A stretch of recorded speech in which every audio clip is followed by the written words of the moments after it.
guys? It's Adrian from Your Friends, and this is the first of our video tutorials on DJ tips and as well as production tips.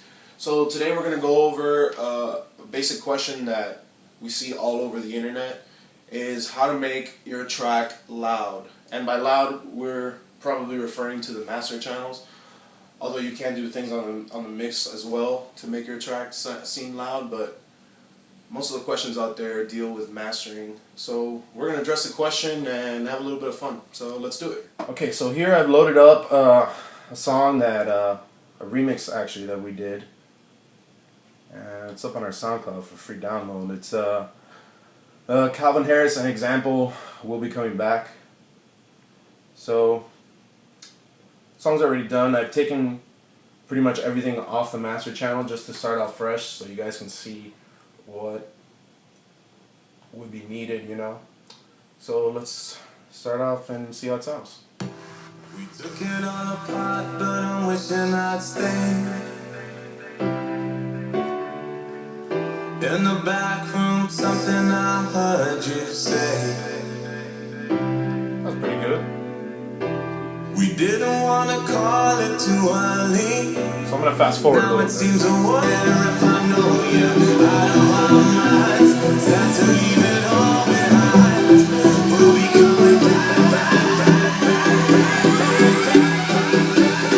We'll be coming back for you one day,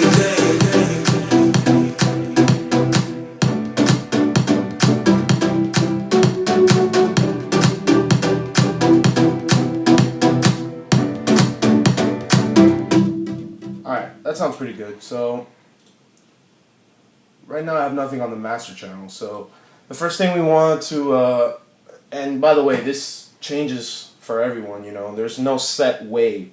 Like, we see a lot of people on the internet asking questions like, you know, what values do I put my compressors at? What attack releases? What do I put my limiters at? And that really is up to the person. And there really is no set way that sounds best.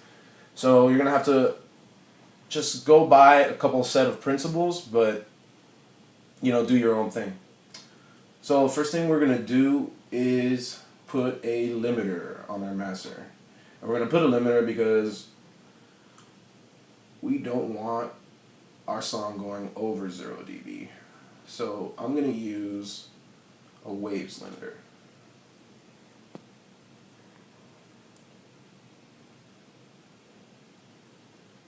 Really, any of them will do. It's the preference for your plugins is really completely up to you. There's no one that's better than the other. It all depends on your sound. So we're going to use the L1. So let's hear how it sounds. if I know you out of our minds. Sad to leave it all behind. We'll be coming back, back, back, back, back, back, back. We'll be coming back for you one day.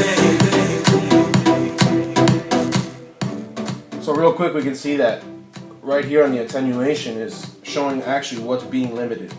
Now you don't want to be really limiting too much, because then your song is gonna sound squashed and really lifeless. And actually, let's give an example of that.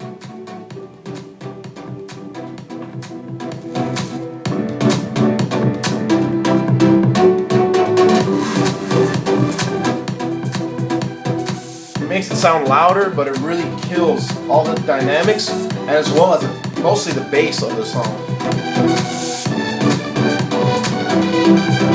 That's what you don't want to do. So we want our song to sound clean, but we want it to be mixed together right. So I'm going to use another mastering suite just to show you guys a different approach to it.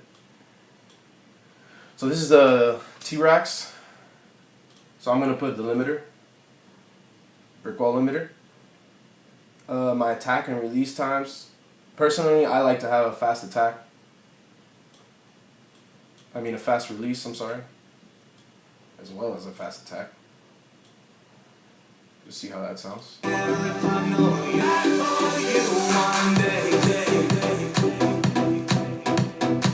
See, in this limiter, we can actually go up. So we can actually compress more by increasing the input. And this is the attenuated volume. See, that would be doing it too much. So we mix our songs at -3 dB. So we would typically want to go up 3 dB. 3 dB. Because we start out at -3, and then we're adding 3 to bring it up to 0. So really, those 3 dB is the headroom that we have to work with. And like I said, the output's sitting at 0. And then you can mess with the attack and release times to your liking, really. And that's here without it. It's without. It's with. So really it adds like girth to the song as well as the gluing it all together and making it loud. But like I said, you don't want to make it too loud where it kills the dynamics, the natural sounds of the song, like how you had it before the limiter. So let's talk about another thing we can do. A lot of producers like to have their limiters, and they also like to have compressors.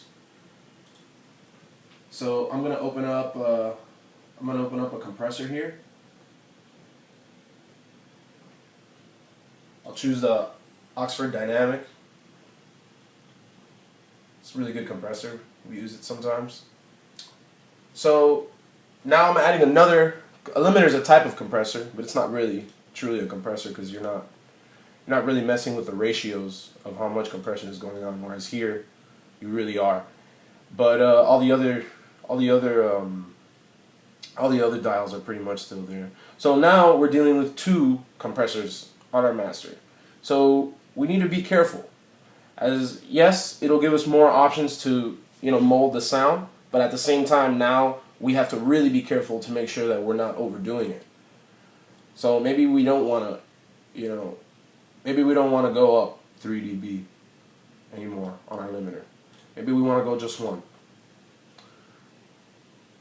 So I put this compressor before the limiter, not after, because that wouldn't really make any sense. Okay, so let's see how this compressor sounds, and we'll input our values as we're listening to it. So here's the attenuated volume, and already we see it's kind of high. You really don't want to attenuate too much volume, so we'll put a really small amount, maybe like 2 dB. Lower the threshold until it gets there. Okay. Another thing we like to do is have similar attack and release values if we're going to be using stacking compressors on top of each other. So I'll just put it somewhere around where I have the other one.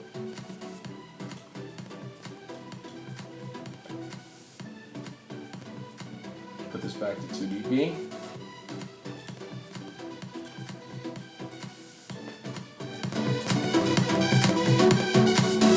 So now I have 2 compressors working. And then you think, why would you have 2 compressors instead of 1? Why would you have 3? Why would you have 4? It's just preference. You need to go through all these steps and realize what you like.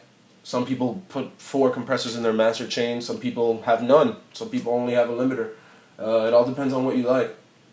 So let's talk about another thing that can make your song loud and punchy as far as the master chain is going.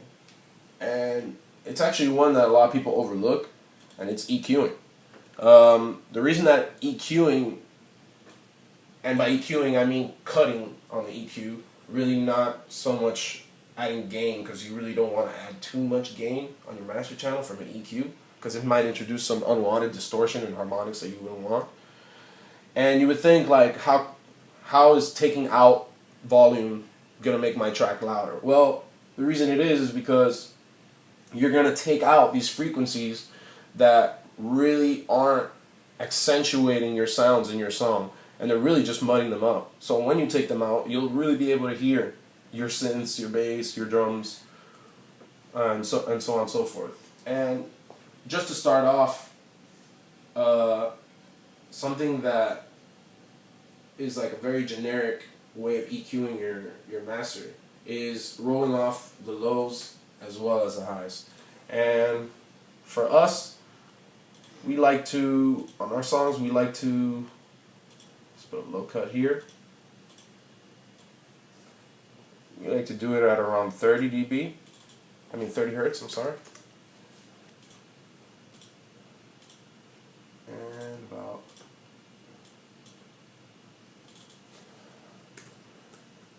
20,000 hertz. Those are pretty much like the audible, that's pretty much like the audible range of the human ear. So we like to keep it around that. So let's hear how that sounds.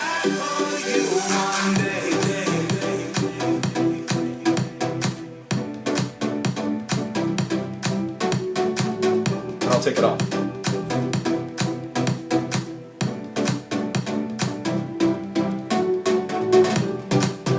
Put it back on.